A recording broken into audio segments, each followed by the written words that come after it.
So mitral valve repair is a technique in which we repair damaged tissue of the mitral valve, which connects the two pumping chambers of the left side of the heart. So the diseases of the mitral valve can occur through a number of different mechanisms. There are infectious diseases that can cause damage to the valve. There are also valve configurations that we are born with that make you more prone. And over time, damage to the leaflets or to the cords that tether the valve can cause leaking of the valve. So the symptoms can be wide and varied.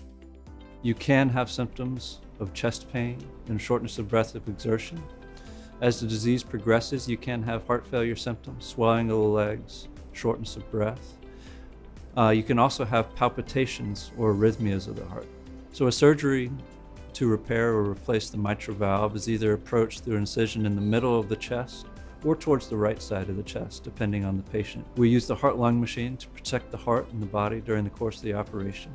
And we make a small incision in the heart to view the mitral valve and to look at our options to either repair the valve with a number of different techniques or to replace it with a tissue type valve or a mechanical valve.